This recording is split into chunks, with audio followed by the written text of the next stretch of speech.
ఇక 11వ అధ్యాయంలో 23వ వచనాన్ని చదువు. 23వ వచనాన్ని చదువు.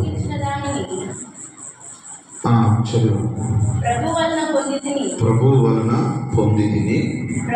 ప్రభువైన యేసు అప్పగింపబడిన రాత్రి దానిని విరిచి, ఇది మీ కొరకైన నా శరీరము,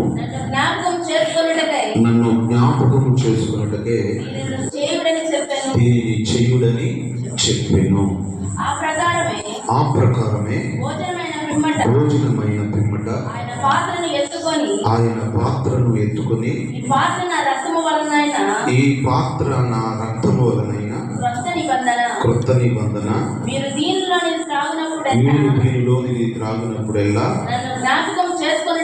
నన్ను జ్ఞాపకం చేసుకున్నట్టుకే దీనిని చేయుడని చెప్పాను. మీరు ఈ రొట్టెలు తిని ఈ పాత్రలోనిది త్రాగునప్పుడెల్లా ప్రభు వచ్చే వరకు ఆయన మరణమును ప్రచురించుదురు. కాబట్టి ఎవడు అయోగ్యముగా ప్రభు యొక్క రొట్టెను తినును, ఆయన పాత్రలోనిది త్రాగును, ప్రభు యొక్క శరీరమును గూర్చి రక్తమును గూర్చి అపరాధి అగును.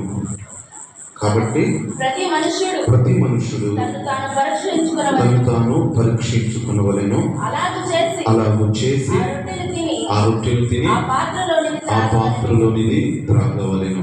అది ఈ వాక్యము. ప్రభు బలలో తీసుకుంటున్నటువంటి మనము ఈ పదాలని, ఈ వచనాలని జాగ్రత్తగా చదువుకొని ధ్యానించుకొని అందు ప్రకారం అట్టి విధంగా జీవించడానికి మనము ప్రయత్నం చేయాలి. అప్పగింపబడిన రాత్రి యేసుక్రీస్తు ప్రభు ఏం చేశారో అనే విషయాన్ని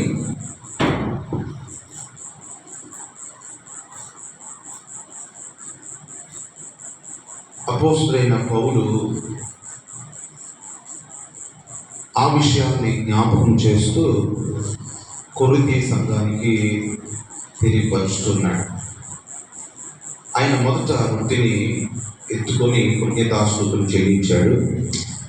తర్వాత విరిచాడు, ఇది మీ కొరకైన నా శరీరము, జ్ఞాపకం చేసుకోవడానికి నేను తినాలని చెప్పాడు. ఆ రొట్టెని తినిన తర్వాత పాత్రలోని తీసుకొని, ఇది మీ కొరకు చిందింపబడుతున్న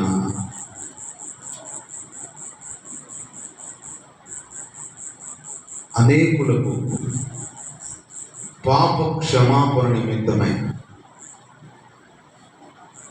నా రక్తము వలన క్రొత్త నిబంధన, మీరు దీనిలోని త్రాగినప్పుడెల్లా నన్ను జ్ఞాపకం చేసుకుంటే దీనిని చేయుడని చెప్పాడు.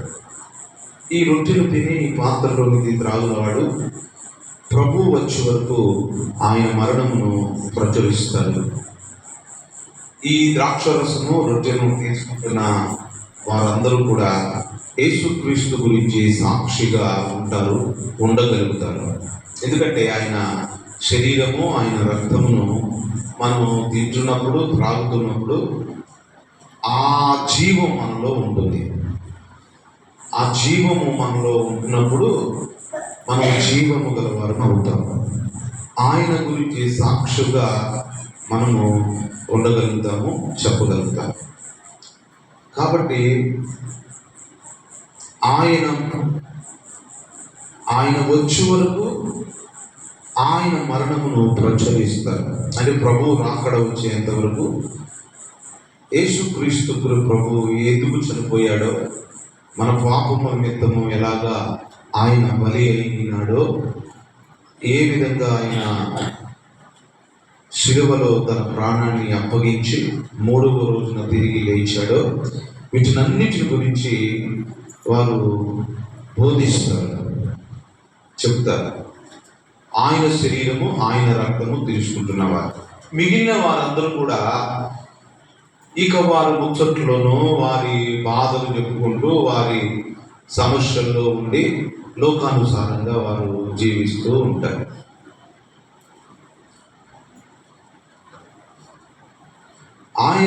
ఆయన రక్తములో పాలు పొందుతున్న వారు సాక్షిగా ఉంటారు. కొంతమంది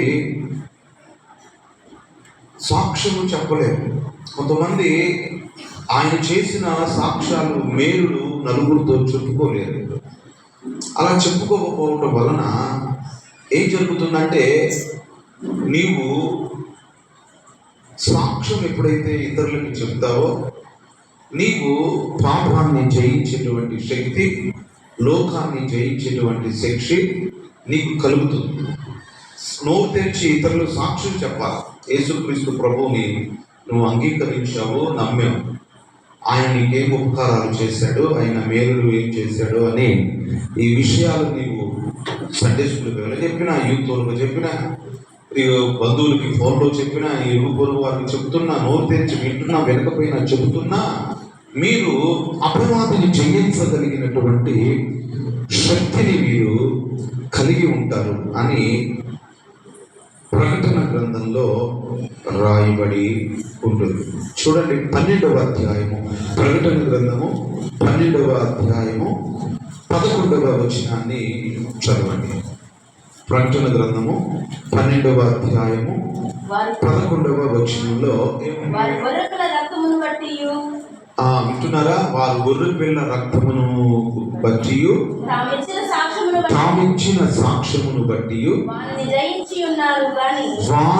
జయించి ఉన్నారు.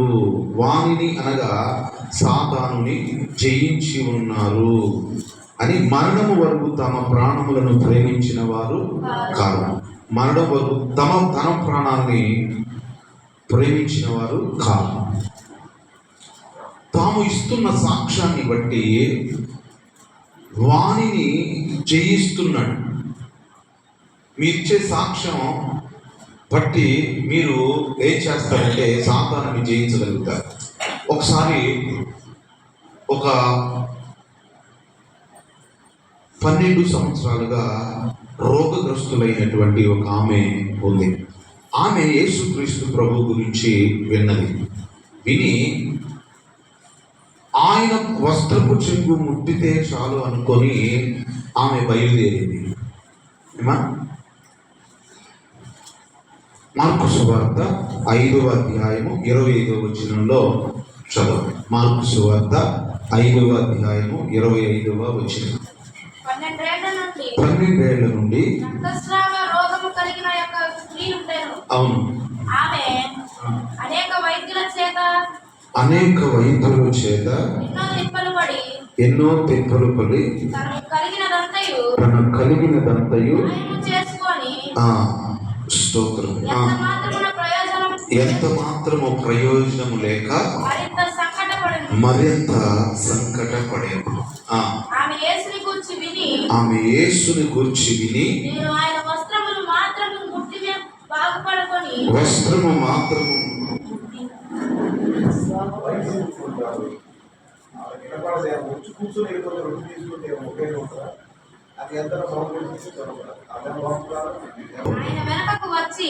ఆయన వెనుకకు వచ్చి ఆమె వస్త్రము ముట్టెను. వెంటనే ఆమె రక్తధార కట్టెను గనుక తన శరీరములోని ఆ బాధ నివారణ అయినదని గ్రహించుకొనెను. వెంటనే యేసు తనలో నుండి ప్రభావము బయలు వెళ్ళినని తనలో తాను గ్రహించి జనసమూహం వైపు తిరిగి వస్త్రములను ముట్టినదెవరని అడుగగా ఆయన శిష్యులు జనసమూహము మీద పడుచుండగా మీద పడుచుండుట చూచుచున్నావే, నన్ను ముట్టినదెవడని అడుగుచున్నావా అని ఆ కార్యము చేసిన ఆమెను కనుగొనవలనని ఆయన చుట్టూ చూచెను. అప్పుడు స్త్రీ తనకు జరిగినది ఎరిగి భయపడి వణుకుతూ వచ్చి తన సంగతంతయు ఆయనతో చెప్పాడు. అందుకు ఆయన, కుమారి, ఈ విశ్వాసం నిన్ను స్వస్థపరిచింది, సమాధానం గలదానివై పొమ్ము, నీ బాధ నివారణే నీకు స్వస్థత కలుగును గాకని ఆమెతో చెప్పాడు. ఇట్లా ఆమె స్వస్థత పొంది వెళ్ళిపోతున్నప్పుడు ఆమె వెళ్ళిపోవాలని అనుకుంటుంది. సాక్ష్యం చెప్పాలని ఆమె అనుకోవట్లేదు. ఆమె స్వస్థత పొందింది. 12 ఏళ్ళ నుండి స్వస్థత ఆమె లేదు. స్వస్థత పొంది తన మానతాన్ని వెళ్ళిపోతుంది. ఆ స్వస్థత పొందిన విషయం యేసయ్యకి చెప్పాలిగా. ఇప్పుడు ఆయనలో నుంచి ప్రభావం వెళ్ళింది. నువ్వు స్వస్థత పొందావని, నువ్వు మారేవని యేసుక్రీస్తు ప్రభువు తెలుసు. దేవుడు నీకు మేలు చేశాడని ఆయనకి తెలుసు. నువ్వు సాక్షిగా చెబుతావా లేదా, సంఘంలో ఉంటావా లేదా అని సమాజంలో ఆయన చూస్తాడు కదా. ఏమా ఆయనలో ప్రభావం వెడలి వెళ్ళిందని గమనించి అడిగితే చుట్టూ చూశాడు.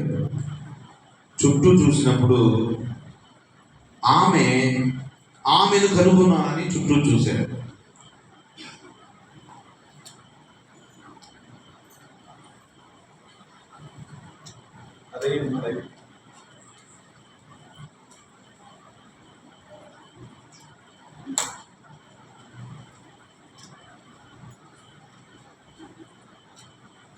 అప్పుడు ఆ స్త్రీ తనకు జరిగినది ఎరిగి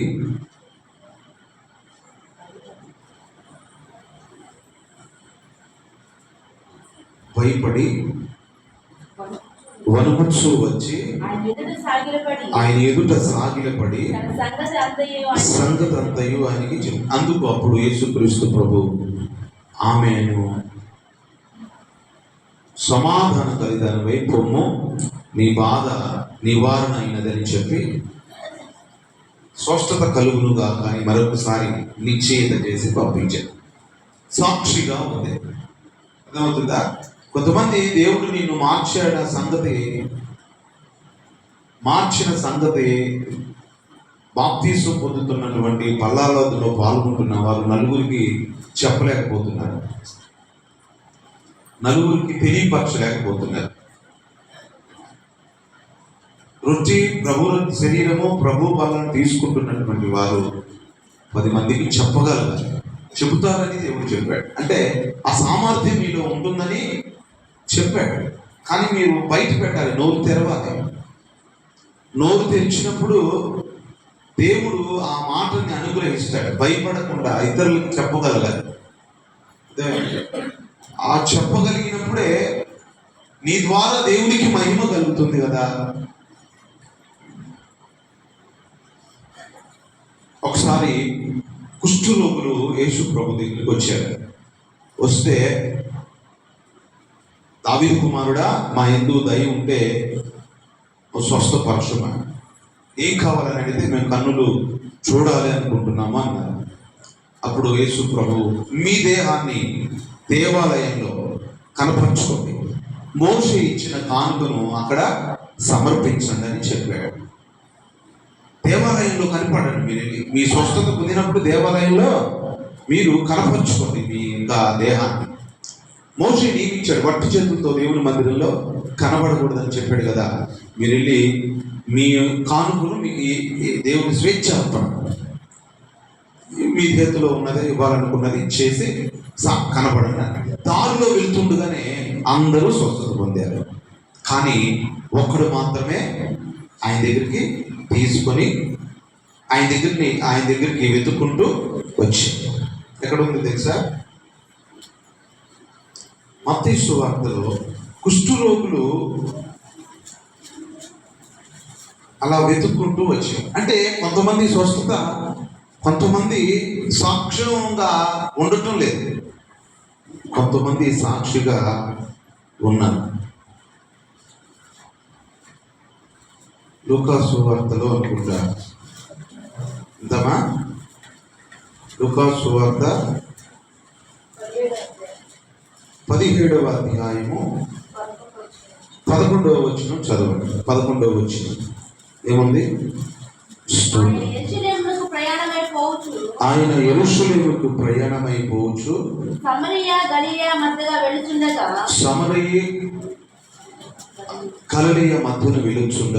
ఆయన ఒక గ్రామంలోనికి వెలుచుండగా 10 మంది కుష్ఠరోగులు ఆయనకు ఎదురుగా వచ్చి దూరంగా నిలిచి, యేసు ప్రభువా మమ్మల్ని కరుణించమని కేకలు వేసేది. ఆయన వారిని చూచి, మీరు వెళ్ళి మిమ్మల్ని యాజకులకు కనపరుచుకునుడని వారితో చెప్పాను. వారు వెళ్ళుచుండగా శుద్ధులై వారిలో ఒకడు తనకు స్వస్థత కలుగుట చూచి గొప్ప శబ్దముతో దేవుని మహిమపరచుచు తిరిగి వచ్చి ఆయనకు కృతజ్ఞతాస్తుతులు చెల్లించుచు ఆయన పాదముల యొద్ద సాగిలపడెను. వాడు సమరయుడు. అందుకు యేసు 10 మంది శుద్ధులైన కారా? ఆ 90 ఎక్కడా? ఈ అన్యుడు తప్ప దేవుని మహిమపరచుటకు తిరిగి వచ్చిన వాడెవడు అగపడలేదా అని చెప్పి, నీవు లేచిపోము, నీ విశ్వాసం నిన్ను స్వస్థపరిచినని వారితో చెప్పి. మరి ఇంత స్వస్థత పొందాడు కదా, మరలా స్వస్థత పొందుకో అని మరొకసారి చెప్పడం ఏంటి? కన్ఫర్మ్ గా దేవుడు మరొకసారి కన్ఫర్మ్ తాళం వేసిన తర్వాత పడిందా లేదని చూసినట్లుగా పరీక్షించుకోమని చెప్తాడు. మరలా స్వస్థత పొందారని వెళ్ళిపోయారనుకో, పూర్తి స్వస్థత కలగదు. సాక్షిగా ఉండాలి. సాక్ష్యం చెప్పినప్పుడే అపవాది ఆ బలం తగ్గిపోతుంది. నీవు ఎప్పుడైతే సాక్ష్యంగా నువ్వు ఉంటావో, ఎప్పుడైతే నువ్వు రక్షణ పొంది నీవు సాక్షిగా ఉంటావో, ఆయన మరణాన్ని నీవు ప్రచురం చేస్తావో, నీవు ఆయన బలాన్ని, ఆయన శరీరాన్ని, ఆయన రక్తాన్ని తీసుకున్నందుకు నీవు ఒక బలమైన విశ్వాసిగా నీవు ఉండగలుగుతావు. తమిచ్చిన సాక్ష్యాన్ని బట్టి వానిని నీవు జయించగలుగుతావు. ప్రతి చోట నీ సాక్షిగా ప్రభువా నేనుండునట్లు ఆత్మాభిషేకము నిమ్ము ఆత్మీయ రూపుడా. ప్రతి చోట సాక్షిగా ఉండాలి అంటే ఆత్మ అభిషేకం ఉండాలి. ఏమా? ప్రతి చోట సాక్షిగా ఉండాలి అంటే ఆత్మాభిషేకం లేకుండా నువ్వు అంటే నువ్వు ఆత్మను పొందినప్పుడు సాక్షిగా ఉంటావు. దేవుని ఆత్మ నా మీదకి వచ్చి ఉన్నది, పేదలకు సువార్తామానము ప్రకటించమని. నేనంట దేవుని ఆత్మ వచ్చినప్పుడు ప్రకటించగలుగుతావు. దేవుని ఆత్మ ఎవరి మీదకి వచ్చిందో వారు సాక్షిగా ఉంటారు, చెప్తారు నలుగురికి. యేసుక్రీస్తు గురించి చెప్తారు. చెప్తే ఏమొస్తుందా అని అనుకోరు. యేసుక్రీస్తు ప్రభు ఆయన పొందిన దెబ్బల చేత స్వస్థత మన మనిషి పొందాడు. ఆ సువార్తను ప్రకటించే వారు ఉండాలి ప్రతి ఒక్కరు. ఎప్పుడైతే సంఘంలో ఉన్నటువంటి స్త్రీలు కానీ పురుషులు కానీ సువార్త ప్రకటించే, సువార్తీకరణ చేసేవారుగా ఉంటారో, అట్టి వారు శ్రావ యొక్క ఆ భారాన్ని మీరు కనుగొనగలుగుతారు. దేవత్వ మనస్సును మీరు తెలుసుకోగలుగుతారు. అపోస్తుల కార్యం 1వ అధ్యాయంలో ఏమో తెలుసా? దేవుని ఆత్మ మీ మీదకి వస్తాడు. 8వ వచనంలో ఏమంటున్నాడు? అపోస్తుల కార్యం 1వ అధ్యాయం 8వ వచనంలో, ఆయనను పరిశుద్ధాత్మ మీ మీదకి వచ్చినప్పుడు మీరు శక్తి నొందుదురు, కనుక యెరూషలేములోను యూదయ యూదయ సమరయ దేశంలోను అంతటను భూదిగంతముల వరకు సాక్షిగా అమ్మా సాక్షి చెప్తున్నావా అమ్మా? ఇతరులను దేవుని వైపు నడిపిస్తున్నావు, నీ బంధువులు స్నేహితులు. అసలైనటువంటి సువార్థీకరణ ఇదే. అర్థమైందంటే దేవుని ఆత్మ మీరు పొందినప్పుడు ఇతరులకు సాక్షిగా మీరు ఉండగలుగుతారు. యూదయ సమరయలోనే కాదు, భూదిగంతములు, భూమి ఎక్కడుంటే అక్కడికి వెళ్ళి చెప్తారు. ఏ ఊరైనా. కొంతమంది పాస్టర్లు మీటింగ్ పెట్టాలి అడిగితే ఇంట్రెస్ట్ చూపండి, పాస్టర్ని అడిగితేవారు భూమగంతములు వెళ్ళమని సువార్త చెప్పమని చెప్పాడు, ప్రకటించాలి. వాళ్ళకి ఇదే భూమి అని మన బయట వాళ్ళు రాని. మన పాస్టర్లు మనం ఊర్లో వెళ్ళి అడిగితే పాస్టర్లను అడగాలి పాపం. అంటే వాళ్ళు ఆ చర్చికి వెళ్తారు, ఆ దగ్గరలో ఉన్న అడిగితే పెట్టుకోండి నేనైతే రాను, పొరపాటును కూడా రాను నేను అన్నాడు. పొరపాటును కూడా మేము 10 మంది ఆత్మను రక్షిస్తే మీ సంఘానికే వస్తారు కదా, మేమేం పట్టుకుని వెళ్ళాం కదా, అన్ని చోట్ల మేము చేయలేం కదా అంటే ఒప్పుకోరండి మా వాళ్ళు, నేను రాను అన్నాడు. అర్థమైందండి. అట్లా కొంతమందికి సాక్షిగా వెళ్ళి చెబుతూ ఉంటే అడ్డం పడుతుంటారు. ఏ ఊరు వెళ్ళినా ముళ్ళపరిగే అన్నట్టు. ప్రతి చోట సేవకులు సువార్థీకరణ చెయ్యరు, చేసేవాళ్ళని చెయ్యని. మీరు మీ బంధువుల్లో, మీ యొక్క చుట్టాలలో, వేరల్లో అనుమతి ఉంది. ఎందుకంటే మీరు సాక్షిగా ఉండగలుగుతారు. రక్షణ పొందిన మీరు, బాప్తిస్మం పొందిన మీరు, అటు మీరు పెద్దవాళ్ళు అయిపోయారు, వృద్ధాప్యం వచ్చింది, మీరు హృదయం కఠినం అయిపోయింది, మీకు ఎంత చెప్పినా కుటుంబ భారాలు లేకపోతే అప్పు భారాలు ఐహిక విచారం ఉంది కాబట్టి చిన్నపిల్లలు ఎలుగు చేసుకుంటున్నాడు దేవుడు. భవిష్యత్తులో 5 సంవత్సరాల తర్వాత వాళ్ళని మార్చుకుందాం తెలుసా?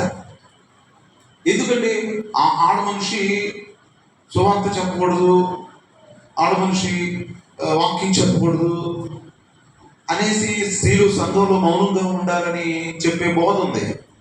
దానికి మనం వ్యతిరేకం. స్త్రీలు సంఘంలో మౌనంగా ఉండాలి అనేది పౌలు అప్పుడు చెప్పిన కారణాలు వేరు, మనం నేర్చుకున్నది అది కాదు. కాబట్టి దానికి కట్టుబడి ఉండాల్సిన అవసరం. స్త్రీలు సంఘంలో ఎందుకు పురుషులు మౌనంగా ఉంటున్నారు కాబట్టి వాళ్ళు దేవుడి స్త్రీలను వాడుకుంటారు. కాబట్టి వాళ్ళు ప్రవచించాలి, వివేచించాలి, చేయాలి. ఎత్తి ప్రార్థన చేయడం అనేది అది ప్రత్యేక వరం ఉన్నామా, అదే ప్రత్యేకంగా ఉంటే అది వేరు. అంటే స్త్రీలు సంఘంలో ఉండాలి, ప్రవచనాలు, దర్శనాలు చెప్పాలి. కానీ పెద్దవాళ్ళు అయిపోయి వాళ్ళు ఏం చేస్తున్నారంటే సువార్త చెప్పకుండా ఉన్నారని దేవుడు చిన్నపిల్లల్ని ఎన్నిక చేసుకున్నాడు. ఆ చిన్నపిల్లలు యవనస్తుల్ని ఎన్నిక చేసుకుంటాడు. ఆ యవనస్తులు మీరు చేయబెట్టుకుని అవుతారు, అది చేయి. సతీష్ గారు చేసి ఇంత డెవలప్ అవుతారని కారణం ఒకటే ఆయన చెప్పారు. ఏం తెలుసా? ఆంధ్రప్రదేశ్లో, తెలంగాణలో అతిపెద్ద చర్చి ఎవరిది? సతీష్ కుమార్. ఎందుకని అంత డెవలప్ అయిందంటే ఆయన చెప్పిన సాధ్యం ఏంటంటే సంఘంలో ఉన్నవారు బైబుల్ చదివేస్తారంట. మొత్తం బైబుల్ అనేది కూర్చొని బైబుల్ పూర్తి చేసేస్తారు. చిన్నపిల్లలు కానీ, పెద్దోళ్ళు కానీ, యవనస్తులు కానీ అలా చదివిస్తారు. బైబుల్ చదువుతున్నప్పుడు ఆ జ్ఞానం తెలివితేటలు పెరుగుతాయి. బైబుల్ చదవాలి. అర్థమైందా? కొంతమంది బైబుల్ చదవరు, బైబుల్ చోలే అంటారు, ప్రార్థన చేసుకుంటారు, వెళ్ళిపోతారు. చదువు వచ్చినా కానీ ఎందుకో చదవరు. ఆ టీవీ మాత్రం కళ్ళందరూ పెట్టుకుని మళ్ళీ చూస్తారు, దెయ్యపు రూపం తెచ్చుకోవడానికి ముఖానికి. ప్రార్థన చేస్తే దేవదూతలాగా ఉంటారు, టీవీ చూస్తే దెయ్యాల ముఖాలు కనపడతాయి. మీకు ఎలా ఉంటుందో కానీ చూసే వాళ్ళకి అలాగే ఉంటుంది. మీకు అది తెలియదు, మీ మొహం ఇంతేలే అనుకుంటారేమో అనుకుంటారు. కాదు, ఆ షేడ్ అంతా బ్లాక్ చీకటి మీ మీద పడిపోతుంది. మీకంటే మీ వయసులో ఉన్న వారందరికంటే మీరు తెలివిగల వాళ్ళు అవ్వాలంటే బైబిల్ చదవాలి. 100 రోజులు ప్రార్థనలో దేవుడు చెప్పి బైబిలే చదివించింది తెలుసా? ఒక దర్శనం వచ్చింది 11 డేస్లో. మబ్బులుగా ఉంది, పైకి చీల్చుకుంటూ వెళ్తున్నా. ఎంతంటే ఇలా చీల్చుతుంటే ఒక వాక్యం కనపడింది, గ్రహీపురుషుడు. అంటే హృదయ మనోనేత్రాలలో, అంటే నీ ధర్మశాస్త్రములో ఉన్న ఆశ్చర్యమైన సంగతులు తెలుసుకున్నట్టు నా కన్నులు తెరువుము అన్నాడు. కన్నులు తెరిచినప్పుడు ఆశ్చర్యమైనటువంటి ఆయన ప్రణాళిక నీ జీవితంలో తెలుస్తుంది. బైబిల్ ప్రార్థన ఎంతసేపు చేసిన స్తోత్రం తుది స్తోత్రం అంటావు కానీ ఆయన చెప్తుంది తెలుసుకోలేవుగా. ప్రార్థన అంటే బైబిల్ సముద్రం. ప్రార్థన మనం కొంతవరకు వైపే చేస్తున్నాం. ప్రార్థన చాలా కోణాలు ఇంకా చాలా చేయాలి. చాలా మంది కొరకు చేయట్లేదు. కొంతమంది కొన్ని చేయలేకపోతున్నానని బాధపడుతున్నాను. ఉపవాసాలు ఉండగలుగుతున్నాం కానీ అందరి కొరకు ప్రార్థన చేయాలి. అన్ని ఊర్లు వెళ్తున్నాం, అన్ని చోట్ల ఫాలో అప్ చేసి అందరూ ఎంతో మంది ప్రార్థన కోరుతున్నారు. అందరి కొరకు మోకరించి ప్రార్థన చేయగలుగుతున్నామా? అది గ్రూప్ 5లో రాసిన 5లో అందరూ చేయగలుగుతున్నారా? ప్రార్థన అనేది ఎక్కువ ఉండాలి. అదే స్థాయిలో వాక్య పఠనం చేసేవారు, బైబిల్ ధ్యానించేవారు అధికంగా ఉండాలి సంఘంలో. ఎందుకంటే బ్యాలెన్స్ అంటే దేవుడు మనతో అభివృద్ధి పడే మార్గాలు. దావీదు అంటున్నాడు, నా వయసుకు ఉన్న వారు అందరికంటే నేను తెలివిగలవాడు అవుతున్నాను. ఎందుకు తెలుసా?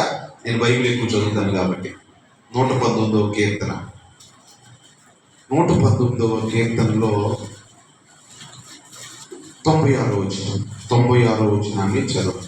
119వ కీర్తన 96 ఏముంది? ఎక్కువ మనం ప్రార్థన చేద్దాం ఈరోజు. 119వ కీర్తన 96. సకల పరిపూర్ణత సంపూర్ణతకు పరిమితి కలదని నేను గ్రహించి ఉన్నాను. నీ ధర్మోపదేశము నీ ధర్మోపదేశము అపరిమితమైనది. నీ ధర్మశాస్త్రము నాకెంతో ప్రియముగా ఉన్నది. దినమల్లా నేను దానిని ధ్యానించుచున్నాను. నీ ఆజ్ఞలు నిత్యము నాకు తోడుగా ఉన్నవి. నా శత్రువులకు మించిన జ్ఞానము నాకు కలుగుతున్నవి. నీ శాసనములను నేను ధ్యానించుచున్నాను. కావున నా బోధకులందరికంటే నాకు విశేష జ్ఞానము కలదు. నీ ఉపదేశములను నేను లక్ష్యము చేయుచున్నాను. కావున వృద్ధుల కంటే నాకు విశేష జ్ఞానం. విశేషమైన జ్ఞానం అంటే వృద్ధుల కంటే. ఇప్పుడు నేను ఎవరి ప్రాయంలో ఉన్నాను? ముసలోళ్ళ కంటే నాకు తెలివితేటలు ఎక్కువ వచ్చి ఎందుకు వచ్చిందంటే బైబిల్ చదువుతున్నాను, ధర్మశాస్త్రాన్ని. ఇతరుల కంటే ఎక్కువ తెలివితేటలు కలగాలంటే బైబిల్ చదవాలి. మీరు ఎంత పుస్తకాలు ముందేసుకు చదివినా కొరకాయ ఏమి ఉండదు, వేడి ఉండదు. వందల మంది ప్రజలు ఎందుకు డెవలప్ అవుతున్నారంటే బైబిల్ చదవడం ద్వారా. పెద్దవాళ్ళు అంటే చదవరు. దేవుడు నీ ఇంట్లో, మా ఇంట్లో, మనందరి ఇంట్లో ధర్మశాస్త్రం ఉంది. వాటిని ఓపెన్ చేసి చదవండి. మీరు చదవాలని, దాని విశేషత దేవుడు మీకు తెలియపరచాలని 100 రోజు ప్రార్థనలో కొత్త నిబంధన అంతా కూడా వివరంగా చదివి, ఎంత రిస్క్ అయినా ఇబ్బంది అయినా కూడా కొంతమంది అలవాటు ప్రకారంగా వాకింగ్ చెప్పేయడానికి వచ్చారు, చదివేయడానికి రాదు. కొంతమంది ఇప్పుడు బయట ఉంటారు. ఇప్పుడు బలారాధనకి ఎవరేమని అటు కూర్చుంటే వినకపోయినా మన బలారాధన ఎట్టేస్తారు. అక్కడ కూర్చొని అటు వచ్చామంటే వచ్చాము. అసలు ఎందుకు వచ్చాము, ఎందుకు వస్తున్నాము, ఎందుకు వెళ్తున్నాం అనేది ఉంటారుగా. అసలు ఎందుకు వస్తున్నాం, ఎందుకు వెళ్తున్నాం మన హృదయాన్ని గడిగి చేసుకుని విని దాన్ని నేర్చుకొని పాటించాలి. మీరు ఆ బియ్యం తీసుకున్నారు, బండి వచ్చింది, బియ్యం బండి తీసుకున్నారు, వచ్చేటప్పుడు ఆ కాలంలో పోసేసి వెళ్ళిపోయారు. ఉపయోగం ఏముంటుంది? అదే విని పక్కన చెవులు పెడితే ఉపయోగం ఏముంటుంది? దాన్ని చేయాలి ధర్మశాస్త్ర ప్రకారం. ధర్మశాస్త్రము దివారాత్రులు ధ్యానించువాడు ధన్యుడు. దివారాత్రులు దాన్ని ధ్యానించాలి. ఇలా అర్థం చేసుకోండి. ఏంటంటే మనం మన జీవితంలో సాక్షిగా మనం ఉండాలి. ధర్మశాస్త్రాన్ని చదవాలి. ఈ బిడ్డలకి నేర్పించాలి. అందులో విషయాలు ఏంటో తెలియపరచాలి. నీ ధర్మశాస్త్రమందు ఆశ్చర్యమైన సంగతులు చూచునట్లు కనులు తెరువుమా. నీ ధర్మశాస్త్రమందు ఆశ్చర్యమైన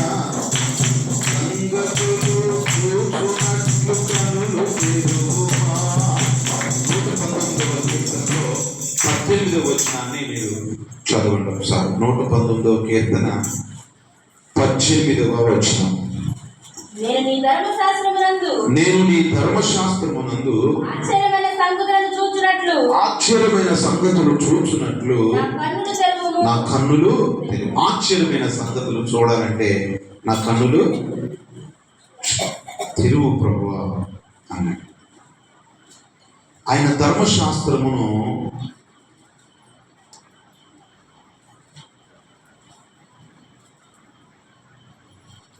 నూట 165వ వచ్చిన వాక్యం 119, 165. నీ ధర్మశాస్త్రమును ప్రేమించే వారికి ఎంత నెమ్మది ఉంటుంది? ఎంతో నెమ్మది ఉంటుంది. ధర్మశాస్త్రాన్ని ప్రేమిస్తే ఎంతో నెమ్మది. అంటే నీటిది కాలం పక్కన చెట్టు పక్కన పడుకుంటే ఎలా ఉంటుంది? మడత వేసుకుని ఎండాకాలంలో. ధర్మశాస్త్రాన్ని దివారాత్రులు ధ్యానించేవాడు ధన్యుడు. అతడు నీటి కాలువన ఏరున నాటబడిన తన కాలమందు ఫలమిచ్చు చెట్టు వలె ఉన్నాడు. అతడు చేయనదంతయు సఫలమవుతుంది. చేయనదంతయు సఫలమవుతుంది. అతడు చేసేదంతా సఫలమయ్యేది ఎవరంటే బైబిల్ వాక్యాన్ని చదివేవాడు. బైబిల్ వాక్యాలు చదవాలి.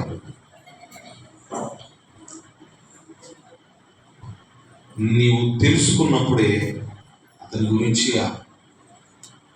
రెండవది, మూడవదిగా ఇదిగో ప్రభు వల్ల తీసుకునేటప్పుడు మరేం చెప్పాడంటే 11వ అధ్యాయంలో నీవు పరీక్షించుకోవాలి.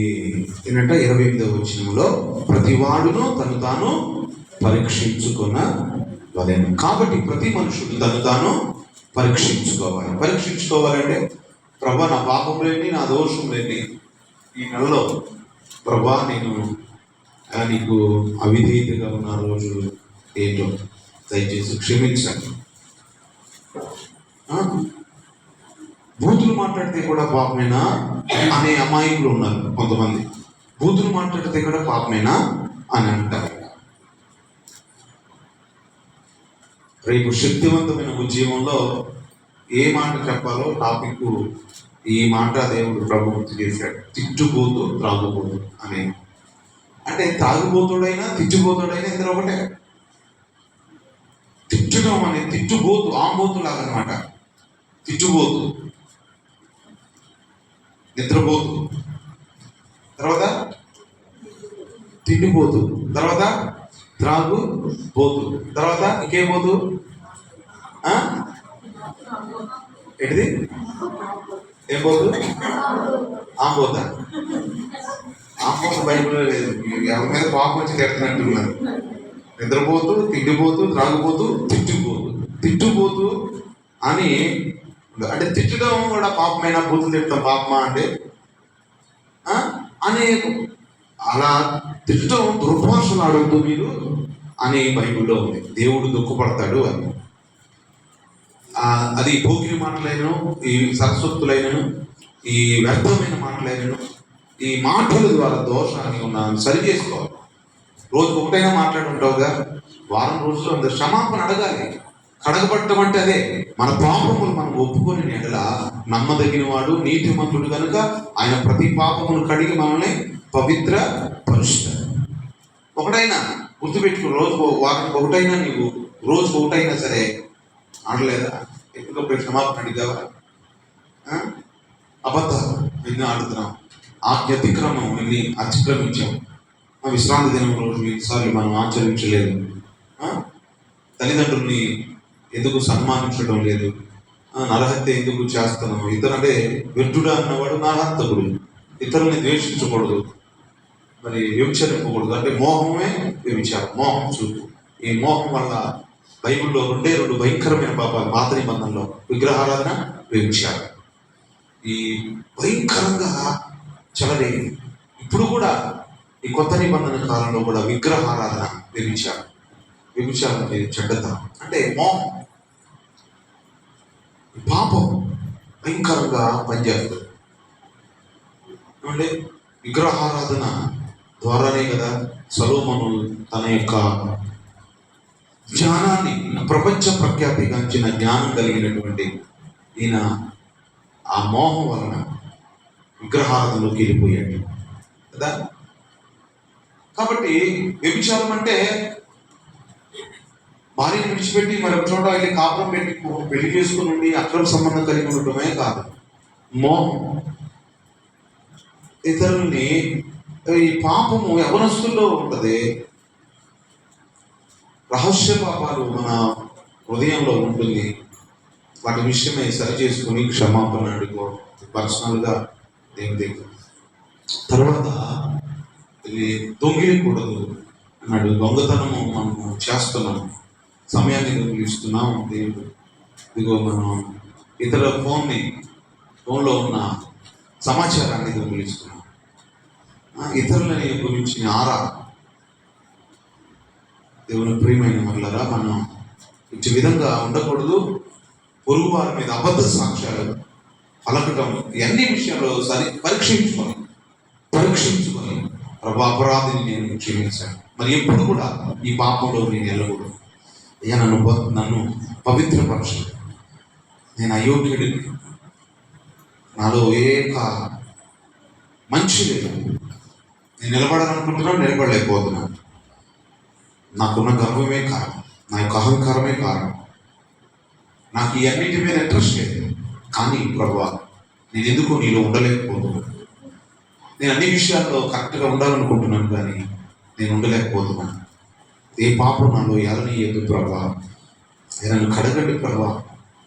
నేను సాక్షిని ఎందుకు ఉండలేకపోతున్నాను, ఎందుకు ధర్మశాస్త్రాన్ని చదవలేకపోతున్నాను, నేను తీసుకునే విధానం సరిగా లేదా, ఆ దోషంలో ఏమన్నా రహస్య పాపంలో ఏమన్నా నా హృదయంలో ఉన్నాయా ప్రభువా, నాకు బయలుపరచండి, నన్ను కడగండి, శుద్ధి చేయండి ప్రభువా అని మనము పరీక్షించుకునే సమయం ఈ ప్రభు వాళ్ళ ఆరాధనలో మనం సరి చేసుకోవాలి.